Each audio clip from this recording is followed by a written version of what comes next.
the void shard's corrupting touch receded, not vanquished, but absorbed. The crystalline entity, now a titan of shimmering paradox, had swallowed the very essence of unmaking. It stood before the spark, its alien gaze an abyss of promise and dread. "You are no longer needed," it boomed, its voice a symphony of shattered stars. And then, the primordial predator, the ancient eye that had sought to extinguish all, gave a silent, terrifying wink. A subtle acknowledgement. A shared understanding of this new power rising. Just as the crystalline titan prepared to unleash its newly forged might upon the ancient hunter, a light, impossible, incandescent, began to pulse from within its own being. This light was not of creation, nor of destruction as the spark understood it. It was alien.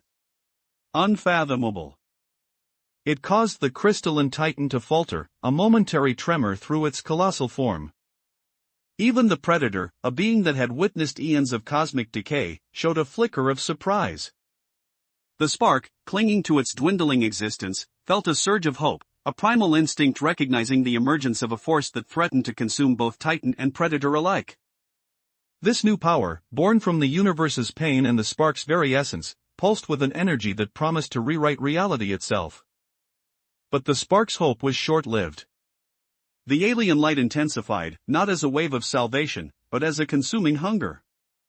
It began to warp the crystalline titan, twisting its form into something far more monstrous. The titan's alien eye, once fixed on the predator, now burned with a singular, terrifying focus, the spark.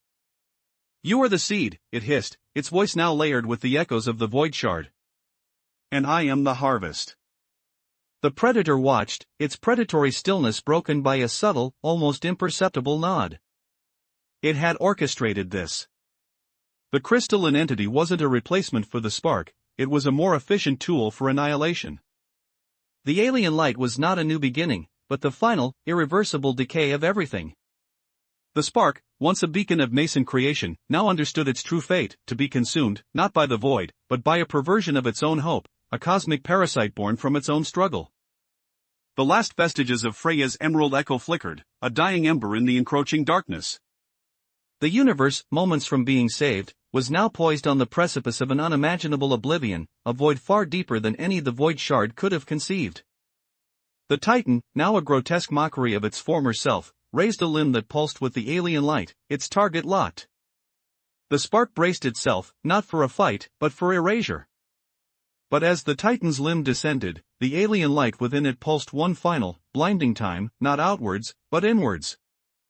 The titan's form convulsed violently, a silent scream echoing through the non-space. Then, from the epicenter of its agony, a single, impossibly small shard of pure, unadulterated darkness detached itself. It was a fragment of the original void, but twisted, warped, and utterly alien. It hovered, a perfect, obsidian tear in the fabric of existence. The predator recoiled, its ancient eye widening in genuine alarm. This was not part of the plan. This was new.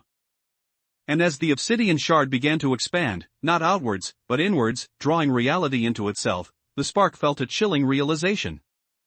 The crystalline entity had not been a tool to replace it, nor had the predator orchestrated its ultimate destruction. The crystalline entity, in its final moments of transformation, had inadvertently unleashed something far older, far more terrifying, than even the predator. Something that had been dormant within the void shard, waiting for the catalyst of creation and destruction to awaken. And now, it was free. The predator's gaze snapped from the expanding void to the spark, a silent question in its ancient eye: "What have you done?" The spark, the genesis of this new universe, could only stare as the true architect of its potential demise began to unmake existence, not with a bang, but with a silent, terrifying ingestion. The light within the crystalline entity was gone, replaced by an ever-expanding, all-consuming blackness.